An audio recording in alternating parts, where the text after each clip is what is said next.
مسجد السلام علیکم ورحمۃ اللہ وبرکاتہ۔ الحمد للہ رب العالمین والعاقبۃ للمتقین والصلاة والسلام علی سید المرسلین وعلی آلہ واصحابہ اجمعین، اما بعد فاعوذ باللہ من الشیطان الرجیم، بسم اللہ الرحمن الرحیم۔ لقد نصرکم اللہ ببدر وانتم اذلہ، صدق اللہ مولانا العظیم وبلغنا رسولہ النبی الامین المکین الکریم، ونحن علی ذلک لمن الشاہدین والشاکرین، والحمد للہ رب العالمین۔ محترم سامعین، آئیے کچھ عرض و معروض سے قبل آقا نامدار مدینے کے تاجدار جناب روح فدا محمد عربی صلی اللہ تعالی علیہ وسلم کی بارگاہ بے کس پناہ میں درود و سلام کی ڈالی نشاور کریں اور پڑھیں بآواز بلند، اللہم صلی علی سیدنا شفیعنا حبیبنا کریمنا مولانا محمد وبارک وسلم صلاۃ و سلام علیک یا رسول اللہ صلی اللہ تعالی علیہ وسلم۔ محترم سامعین، آج رمضان المبارک کا یہ 13واں روزہ ہے اور پہلا عشرہ گزر کر کے دوسرے عشرے میں ہم لوگ چل رہے ہیں، اور اسی دوسرے عشرے میں اور رمضان المبارک کی 17ویں تاریخ یعنی 17 رمضان المبارک جو منگل کو ہے، اسی 17 رمضان المبارک کو اسلامی تاریخ کا سب سے پہلا وہ معرکہ ہوا، سب سے پہلی وہ جنگ ہوئی، جبکہ اس جنگ کی ایجاد کا، اس کی شروعات کا کوئی باقاعدہ، کوئی مستقل اس کی کوئی تیاری نہیں تھی، بلکہ پس پیش اور دشمنان اسلام کے زیر نظر اور ان پر دھوس جمانے کی خاطر کچھ ایسے حالات درکار ہوئے کہ اسلام کو ایسی جنگ کی نوبت پڑی، اور یہ جنگ ایسی جنگ ہے جس کا ذکر صرف حدیثوں اور بڑی بڑی کتابوں میں ہی نہیں، بلکہ خود قرآن مقدس، قرآن مجید، فرقان حمید میں اس کا ذکر ہے، اور اللہ رب العزت ارشاد فرماتا ہے، لقد نصرکم اللہ ببدر وانتم اذلہ، یعنی اے میرے صحابہ، اے میرے بندے، یقیناً تحقیق کی ہم نے اس جنگ میں تمہاری مدد کی، کیونکہ تم اس جنگ میں کافر کے مقابلے میں بہت ہی کمزور اور ناتواں تھے۔ اسلامی تاریخ کا پہلا جنگ۔ محترم سامعین، اس کی شروعات کیسے ہوئی بتانا چاہوں گا کہ جب اعلان نبوت کو تقریباً 15 سال گزر چکے اور حضور تاجدار مدینہ صلی اللہ تعالی علیہ وسلم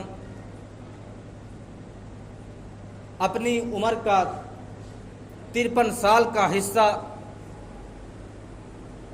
مکۃ المکرمہ کی سرزمین پر گزارا اور کافروں کے درمیان رہے، ان کی بربریت، ان کے ظلم و تشدد کو برداشت کرتے رہے، لیکن جب ان کے ظلم کی حد بڑھ گئی تو مدینے والوں کے چاہنے پر، ان کے بلانے پر حضور تاجدار مدینہ صلی اللہ تعالی علیہ وسلم نے اعلان نبوت کے بعد 13ویں سال میں، اور جبکہ آپ کی عمر اس وقت 53 سال کی تھی آپ مکۃ المکرمہ کی سرزمین کو چھوڑ کر کے مدینے کی سرزمین پر آ گئے۔ کیوں آئے؟ اس وجہ سے کہ مکے کی سرزمین پر آپ کا رہنا اور وہاں سے اسلام کی تبلیغ کرنا دوبھر ہو گیا تھا۔ آپ پر اور آپ کے صحابہ کرام پر اور وہ مسلمان جو ابھی نئے مسلمان ہوئے تھے ان پر ظلم و تشدد کے پہاڑ توڑے جا رہے تھے۔ اس وجہ سے نبی کریم صلی اللہ علیہ وسلم نے ہجرت کا ارادہ کیا اور مکہ کی سرزمین کو چھوڑ کر کے مدینے کی سرزمین پر آباد ہو گئے۔ لیکن حد تو تب ہو گئی جب آپ مدینے شریف کی سرزمین پر آ گئے اور کفار و مشرکین کو اس کا پتہ چلا، تو جب چند مہینے گزر گئے تو کفار و مشرکین مکہ میں رہنے والے وہاں سے آ کر کے مدینے میں صحابہ کرام کو تکلیف دیتے، ایذائیں پہنچاتے، ان کے مویشیوں کو اٹھا لے جاتے، ان کے جانوروں کو چرا لے جاتے تھے، ان کے اونٹ کو لے کے چلے جاتے تھے۔ اس طرح سے ظلم و تشدد کا پہاڑ توڑنا ان کا جاری تھا۔ اور جب یہ تمام شکایتیں حضور نبی کریم صلی اللہ علیہ وسلم کی بارگاہ میں پیش کی جاتی ہیں کہ ہم لوگ جب مکے کو چھوڑ کر کے مدینے کی سرزمین پر آ چکے ہیں تو مکے کے کفار و مشرکین مکے سے آ کر کے مدینے کے ارد گرد اس کے گرد و نواح میں جو تمام مسلمانوں کے جانور ہیں، اونٹ ہیں، بکریاں ہیں، جو لوگ چرانے جاتے تھے ان کے جانوروں کو کفار و مشرکین اٹھا لے جاتے تھے۔ جب اس کی شکایت حضور نبی کریم صلی اللہ علیہ وسلم کی بارگاہ میں پیش کی گئی تو حضور تاجدار مدینہ صلی اللہ علیہ وسلم نے ارادہ فرمایا، اور آپ نے اس وقت ایک بہت اچھا موقع تھا کہ مکے کی سرزمین سے ابو سفیان نامی ایک شخص تمام مکے والوں کو کا مال و تجارت لے کر کے ملک شام گیا ہوا تھا اور وہاں خوب نفع اٹھایا اور کافی مال و دولت حاصل کی، اور وہاں سے جب رخصتی کا ارادہ کیا تو اس کی خبر میرے نبی کریم حضور تاجدار مدینہ صلی اللہ علیہ وسلم کو جب دی گئی تو آپ نے سوچا کہ اس کا راستہ ملک شام سے جو مکے کی طرف جاتا ہے وہ مدینے سے تھوڑی دور پر ہو کر کے گزرتا ہے، کیوں نہ اس موقع کا فائدہ اٹھایا جائے اور صرف اس پر روب و دبدبہ جمانے کے لیے، ابو سفیان کو یہ دکھانے کے لیے کہ اگر تم ہم پر ظلم و تشدد کے پہاڑ توڑ سکتے ہو تو ہمارے بازوؤں میں بھی قوت ہے، ہمارے بدن میں بھی اللہ تبارک و تعالیٰ نے طاقت و قوت رکھی ہے، ہم بھی تم کو ڈرا سکتے ہیں، تمہارے اوپر دھونس جما سکتے ہیں۔ اس وجہ سے نبی کریم صلی اللہ تعالی علیہ وسلم نے ارادہ کیا اور کچھ صحابہ کرام کو اکٹھا کر کے مشورہ کیا اور سوچا کہ آج ابو سفیان تمام مکے والوں کے مال و تجارت کو لے کر کے فروخت کر کے اور کافی نفع اٹھا کر کے لے کے جا رہا ہے، چلو اس کے مال کو نقصان کیا جائے، کم سے کم اس طرح ہمارا روب و دبدبہ کفار و مشرکین پر بیٹھ جائے گا، اور جو کفار و مشرکین مکے کی سرزمین سے آ کر کے مدینے کے گرد و نواح میں تمام صحابہ کرام کو اور مسلمانوں کو تکلیف پہنچاتے ہیں، اس سے آئندہ وہ باز رہیں گے اور سمجھ جائیں گے کہ یقیناً مسلمانوں کے اندر بھی طاقت و قوت ہے، ان کے بازوؤں میں بھی دم ہے، وہ بھی ٹکر لینے کا مقابلہ اور ارادہ اور مذمم ارادہ رکھتے ہیں۔ چنانچہ حضور نبی کریم صلی اللہ علیہ وسلم کا ارادہ کوئی جنگ کرنے کا نہیں تھا، آپ کا ارادہ جنگ و جدال اور تلوار اٹھانے کا نہیں تھا، بلکہ آج کے زمانے کے اعتبار سے یوں سمجھ لیجئے کہ وہ انسان جو صلح اور مشورے سے کام لیتا ہے، جو یہ چاہتا ہے کہ ان کی اگر اپنا دروازہ بند کر لینے سے ان کا ظلم و تشدد ختم ہو جاتا ہے، تو کچھ لوگ سوچتے ہیں کہ اپنے گھر کے دروازے کو بند کر لیا جائے تاکہ ظلم و تشدد ختم ہو جائے اور کوئی جنگ و جدال کا موقع پیش نہ آئے۔ لیکن بعض مشرکین، بعض کافر ان تمام چیزوں کو مسلمانوں کی کمزوریوں کی طرف سمجھتے ہیں، ان کی کمزوری محسوس کرتے ہیں، سوچتے ہیں مسلمان کمزور ہے، اس وجہ سے اپنے دروازے کو بند کر لیا ہے۔ ایسا نہیں ہے، بلکہ مسلمان یہ سوچتا ہے کہ کوئی جنگ و جدال نہ ہو، کوئی قتل و غارت نہ ہو، اس وجہ سے اپنے دروازے کو بند کر لیتا ہوں۔ اور یہی حال اس وقت کے مشرکین کا تھا۔ میرے نبی کریم حضور تاجدار مدینہ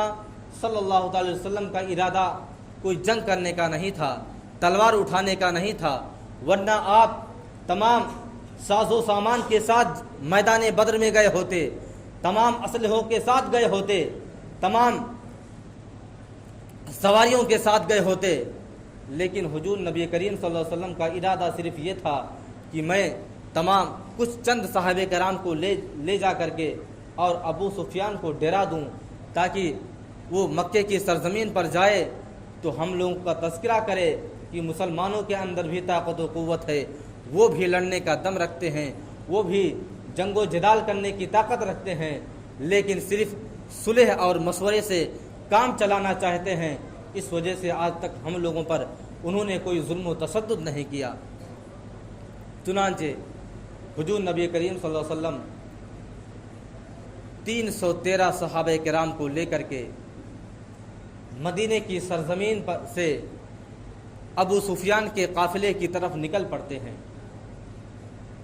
لیکن چند دور یہ قافلہ گیا تو اچانک ابو سفیان کو خبر لگی،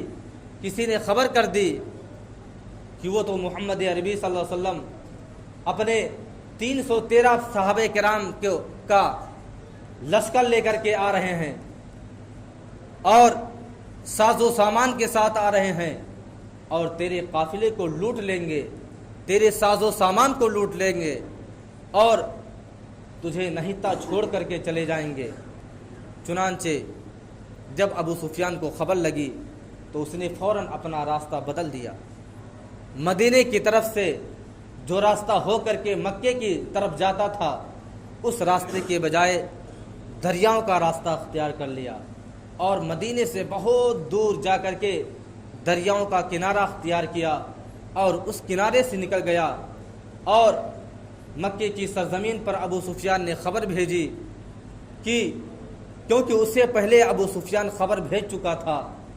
کہ مدینے والے ہم پر حملہ کرنے والے ہیں، وہ ہم سے جنگ کرنا چاہتے ہیں اور ہمارے ساز و سامان کو لوٹنے کے لیے آ رہے ہیں۔ اس نے پہلے ہی خبر بھیج دی تھی مکے کی سرزمین پر اور مکے والے پورا لشکر جرار تیار کر کے پورے مکے والے تیار تھے اور قتل و غارت کرنے کے لیے تیار تھے اور بلکہ مکے کی سرزمین سے وہ لوگ نکل بھی چکے تھے۔ لیکن جب ابو سفیان دیکھتا ہے کہ ہمارا قافلہ نہایت سلامتی سے مکے کے قریب پہنچ چکا ہے تو اس نے پھر سے خبر بھیجی کہ اب جنگ و جدال کرنے کا ملتوی ارادہ ترک کر دیا جائے اور آپ لوگ اگر مکے کی سرزمین سے نکل چکے ہوں تو آپ لوگ واپس چلے جائیے، کیونکہ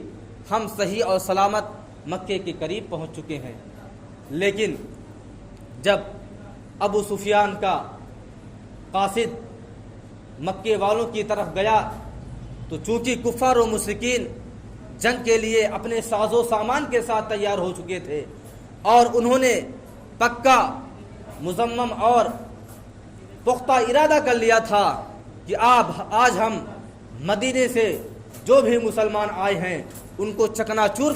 کر دیں گے، ان کو مسل دیں گے اور پھر اس کے بعد دم لیں گے۔ لیکن جب ابو سفیان کا قاصد پہنچا کہ ہمارا قافلہ تو صحیح سلامت قریب پہنچ چکا ہے تو کفار و مشرکین نے کہا کہ ہم نے اب جنگ کا ارادہ کر لیا ہے تو آج مسلمانوں کی آج اینٹ سے اینٹ بجا دیں گے، آج ان کو اپنے گھوڑوں پہ باندھ کر لے جائیں گے، کیونکہ ہمارے مقابلے میں ان کی کوئی اہمیت نہیں ہے، ان کی کوئی گنتی نہیں ہے، کیونکہ ہم 1000 سے بھی زیادہ ہیں اور مسلمان کی پوری تعداد صرف 313 ہے۔ لیکن کفار و مشرکین نہیں سمجھتے تھے کہ 313 ہے تو کیا ہوا، ان کے دل میں ایمان کی حرارت بیدار ہے، ان کے بدن میں طاقت و قوت اللہ تبارک و تعالیٰ نے غیب سے مہیا کر دیا ہے۔ اور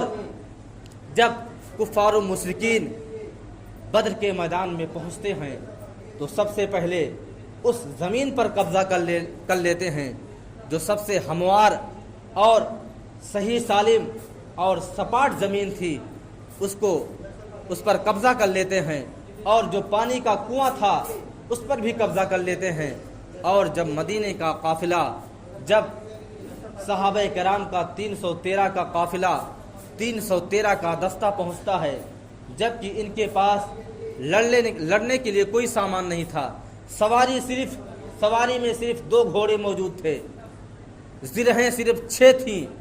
اور تلوار صرف 8 تھے، اور وہ بھی ایسی تلواریں جو بعض تلواریں ٹوٹی ہوئی تھیں، بعض تلواروں میں زنگ لگے ہوئے تھے، اور کافروں کے پاس ایک کافر کے پاس ایک سواری تھی، اور ایک کافر کے پاس ایک زرہیں تھیں، اور ہر کافر کے پاس کئی تلواریں تھیں لڑنے کے لیے۔ لیکن وہ نہیں سمجھتے تھے کہ یہ قافلہ حضور نبی کریم صلی اللہ علیہ وسلم کا قافلہ ہے،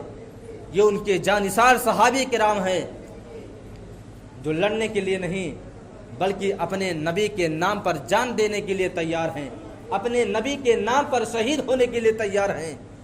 چنانچہ وہ کافر جو مکے سے آئے تھے تمام ہموار زمین پر قبضہ کر لیتے ہیں، کنویں پر قبضہ کر لیتے ہیں، اور صحابہ کرام جب پہنچتے ہیں تو ریتیلی زمین ملتی ہے، اور اگر اس کے علاوہ ریتیلی زمین کے علاوہ جو زمین ملتی ہے وہ نیچی اونچی کھڈی زمینیں ملتی ہیں۔ تمام صحابہ کرام اپنا اپنا خیمہ لگا لیتے ہیں، اور ایسی ریتیلی زمین تھی، یاد کرو مسلمانوں، وہ کوئی اور دن نہیں تھا بلکہ 17 رمضان المبارک کا دن تھا۔ تمام صحابہ کرام بھر پیٹ سحری کر کے روزہ کی حالت میں نہیں تھے، بلکہ کھجوروں کو چوس کر سحری کیا تھا ان لوگوں نے، اور بھوک اور پیاس برداشت کر کے تمام صحابہ کرام نے روزہ رکھا تھا، اور اس روزے کی حالت میں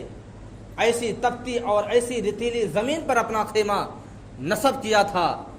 جہاں کی دھوپ پوری دنیا میں مشہور ہے۔ وہ حاجی اور وہ حضرات جو عمرہ کرنے مدینے کی سرزمین پر جاتے ہیں، ان سے آپ پوچھئے کہ جب حج کرنے کے لیے جاتے ہیں تو کیسی ریتیلی زمین ہے، وہاں پر کیسی تپتی زمینیں ہیں اور کیسی سخت کی دھوپ ہوتی ہے، اندازہ نہیں لگایا جا سکتا۔ محترم سامعین، وہ صحابہ کرام تھے کہ ایسی ریتیلی زمین پر اپنا خیمہ نصب کر لیا۔ تاریخ گواہ ہے، آج بھی کتابوں میں لکھا پڑا ہوا ہے کہ اس میدان جنگ کو، اس میدان بدر کو دیکھ کر کے ایسی تپتی اور ریتیلی زمین، ایسی انگار پھینکتی ہوئی زمین، اور وہ 313 صحابہ کرام جو روزے کی حالت میں تھے، تاریخ گواہ ہے کہ ان کے لیے میرے نبی کریم صلی اللہ علیہ وسلم نے دعا نہیں فرمائی، سب سے پہلے میدان بدر کی زمین نے دعا کی تھی، اے تبارک و تعالی، یہ تمام صحابہ کرام جو تیرے نام پر، اپنے نبی کے نام پر اپنے جان کو قربان کرنے کے لیے میدان بدر جیسی تپتی زمین پر اپنے آپ کو قربان کرنے کے لیے حاضر ہیں، مولا تبارک و تعالی تو اس ریتیلی زمین پر آج بارش فرما دے، ورنہ کائنات مجھے یاد کرے گی، آنے والی نسلیں مجھے میدان بدر کو یاد کریں گی، اور یاد کریں گی کیسی وہ زمین تھی کہ اللہ تبارک و تعالیٰ کی بارگاہ میں دعا کر کے اپنے اوپر بارش نازل نہیں کروا پائی۔ اے تبارک و تعالیٰ، اس زمین پر میرے اوپر بارش کی رحمتیں نازل فرما۔ کس نے دعا کی تھی؟ کسی صحابہ کرام نے دعا نہیں فرمائی. میرے نبی کریم حضور تاجدار مدینہ صلی اللہ علیہ وسلم نے دعا نہیں فرمائی تھی، بلکہ میدان بدر کی زمین نے خود ہی دعا کی تھی، اے تبارک و تعالی اس ریتیلی اور تپتی زمین پر اپنی بارش فرما، اپنی رحمتوں کا نزول فرما. تاریخ گواہ ہے ایسی موسلا دار بارش ہوئی، ایسی موسلا دار بارش ہوئی کہ تمام صحابہ کرام نے اس ریتیلی زمین کو حوض بنا لیا اور اس میں پینے کے لیے پانی بھی اکٹھا کر لیا. اور وہ ہموار زمین، وہ سپاٹ اور برابر زمین جو کفار و مشرکین نے جس پر قبضہ کیا تھا وہ دلدل ہو گئی، کیچڑ بن گیا، لڑنے کے قابل نہ رہ گئی. اور وہ ریتیلی زمین، وہ نیچی اونچی زمینیں بارش کی وجہ سے سپاٹ ہو گئی، برابر ہو گئی، لڑنے کے قابل ہو گئی. چونکہ وقت نہیں ہے ورنہ میدان جنگ کا پورا تفصیلی واقعہ آپ کے سامنے رکھتا اور اس کا تفصیلی بیان آپ کے سامنے کرتا. انشاءاللہ العزیز موقع ملا تو آئندہ جمعہ کو اس کے بعد بیان کیا جائے گا. اللہ تبارک و تعالیٰ کی بارگاہ میں دعا ہے کہ اللہ تبارک و تعالیٰ ہم تمامی مسلمانوں کو اس ماہ مبارک میں اس کی برکتوں سے، اس کی رحمتوں سے پورا فائدہ اٹھانے کی توفیق و رفیق عطا فرمائے. اور اللہ تبارک و تعالیٰ ہم تمامی مسلمانوں کو اس ماہ مبارک کا احترام کرنے کی توفیق و رفیق عطا فرمائے. ہم